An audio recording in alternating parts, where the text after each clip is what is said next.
Lesson 5.6, After the War. Welcome back, grade 7s. Today we're going to learn how did the British treatment of their new colonies and the people who lived there influence the future of Canada. So stick around and let's learn something.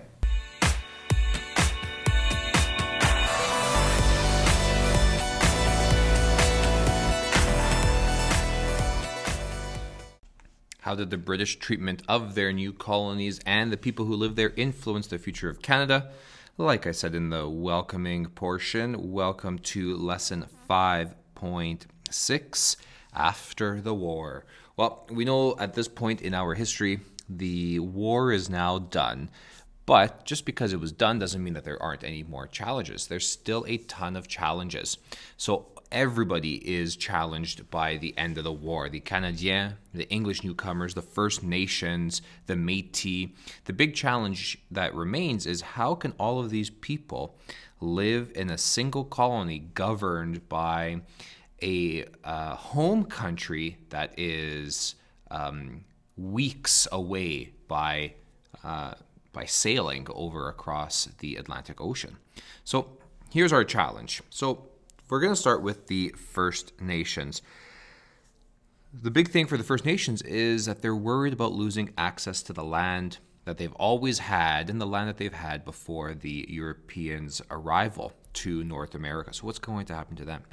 The Canadiens, obviously, they have a challenge, and that challenge is having to rebuild a colony that has been utterly destroyed. Not just that, but some questions remain for the Canadiens. Would the British allow the Canadiens to keep their French language and their Catholic faith? So these are two huge questions that the Canadiens are having to worry about right now.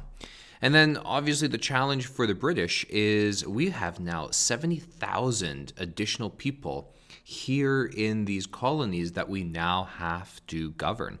And these 70,000 people, they have a different language, they have a different religion, their government is different than ours, their laws are different than ours, they have alliances with First Nations that were our enemies, and they have a completely different way of life.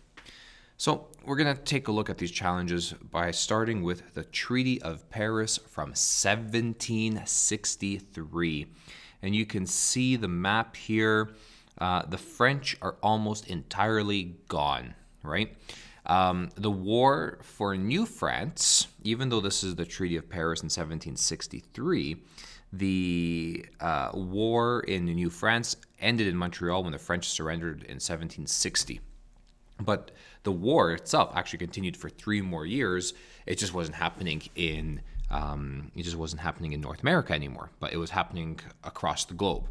So the Treaty of Paris, here's what happens. The French officially gives up all of New France and gives it over to the British. But France gets to keep Guadeloupe, which is a sugar island down in the Caribbean, and they get to keep Saint Pierre and Miquelon off of the coast of Newfoundland. An interesting fact, Saint Pierre and Miquelon are still French to this day. And that is those 2 islands off of the coast of Newfoundland. Some of you may have been there. That belongs to the actual French, not the Canadiens, not the French Canadians, but the French from France. So we've got some choices here. What are we going to do? We are the British. What are we going to do with all of these new colonists or these new people that we are now taking charge of? Well, we've got some choices. So eviction is choice number 1, which means we are going to kick out all the Canadiens. Okay, that's an option. Assimilation. We can pressure the Canadiens to give up French values and they can adopt British values.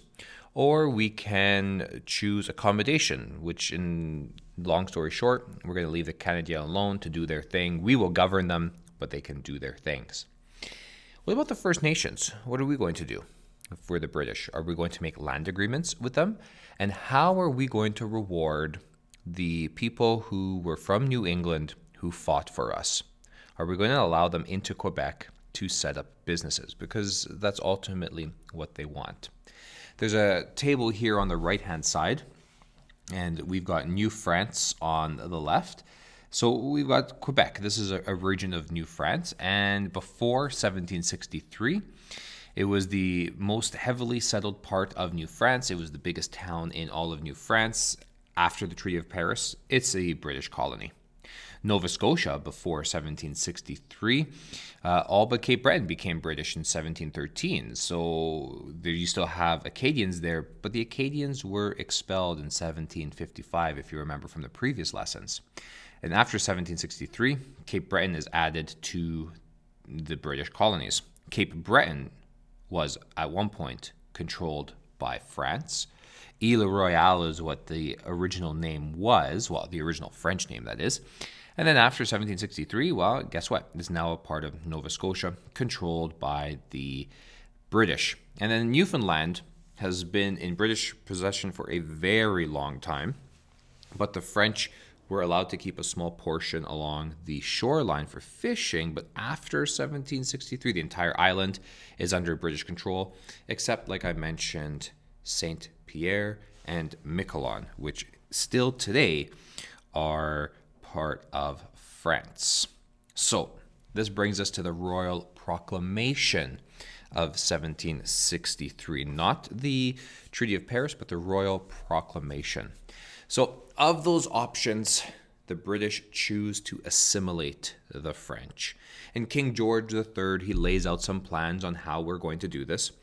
And the best way to do this is to bring in more Anglophones, so bring in more English-speaking colonists into Quebec. And then over time, the French way of life, the culture, the traditions will eventually die off. To speed that up, we're also going to introduce British laws to Quebec, and we will prevent settlement west of the Appalachians. So we know that the Americans want to farm west of the Appalachians, but by preventing them from doing so, we will then force them into Quebec where they will farm. Okay. Now here's some additional terms. So New France is now going to be assimilated into the province of Quebec. So Quebec is now going to shrink in size drastically. It's going to be a small little province. The interior, we're going to leave it set aside for the First Nations. We are going to implement British laws, and we are going to replace that of the French system. Civil government is going to replace the French military government, and the government would consist of a governor, which is going to be appointed by the home country of Britain, and an appointed council of advisors. And then finally, the Catholic Church, we are going to reduce the influence that the Catholic Church has, and they're not allowed to sit on council anymore. Okay, so we want to really assimilate these francophones. We mentioned the First Nations. So we are also going to be paying attention to the First Nations. So the war that Pontiac waged on the British made the British realize that, the First Nations are somebody that needs to be paid attention to. So in that Royal Proclamation that was signed, the First Nations were given all the land that was west of the Appalachians, which means no Europeans are going to be allowed there. Who do you think is going to have an issue with that? If you guess the Americans, you would be right. The Americans are definitely going to have an issue with that. All of this is being done in the name of assimilation. We want to try and assimilate those 70,000 Canadiens the best that we can and make them British subjects. But the assimilation of the Canadiens definitely failed. The sense of identity was far too strong of the Canadiens. So the Quebec Act of 1774 is passed because the assimilation failed. Like I mentioned, the strong sense of identity of the Canadiens just couldn't be broken. And the English really, they didn't want to come to Quebec. That's not the farming land that they wanted. They really wanted to go to the west of the Appalachians. At this point, we're seeing the 13 colonies, because of that Royal Proclamation not allowing them into the Appalachian region, this was really annoying the 13 colonies, and in turn, the 13 colonies start to annoy Britain. So the British can see this unstable movement taking place, and really, well, they're thinking, we need all the help that we can get. We really need help. So let's make the Canadiens loyal to us. Let us scrap the idea of assimilation, and let's recognize the rights of the Canadiens, and we write the Quebec Act of 1774. So what this does is it returns Quebec to the size that it was when France had it as a colony. So now, okay, we're getting a lot of land back, a lot of territory back for the Canadiens. Much of the land that had been set aside for the First Nations now become a part of Quebec, and the remaining First Nation land still protected. Okay, so we're still helping the First Nations. We're making the Canadiens happy. We are going to recognize French language rights. We're going to put back the French seigneurial system. Catholics, well, guess what? You have the freedom of religion, so now you can hold government jobs if you are Catholic. The French civil law will be used in matters of property, inheritance, and also it's going to be used to settle disputes. So they go back to the original way of life in Quebec. And the church got its power back, which is huge for French Canadians, for the Canadiens. All this is done in the Quebec Act of 1774 to make the Canadiens happy so that they can be loyal to the British for when the 13 colonies start an uprising. So all of this can be fast forwarded to today. Today we have a bilingual country. So here in Canada, because of the Quebec Act of 1774, we recognize both French and English as Canada's official languages. And you have the right to conduct any government business in whatever language you want. Well, be it English or French. So you can go to the post office here in Alberta, start speaking French, and it's your right to get service in French. Or you can head down to Canada Place. You need a new passport, or you're doing some sort of government service down there. If you show up to the counter and you start speaking French, the agent across from you will serve you in French. And it is a central part of our Canadian identity today. And if it wasn't for the Quebec Act, we probably wouldn't have a bilingual country today, and we wouldn't have that sense of Canadian uniqueness. And because of this, this brings a lot of peace in our history of Canada to the Canadiens and the British, and then they start to work together to become Canada. All right, I want you to head over to your notebook and complete the questions for this part of the chapter.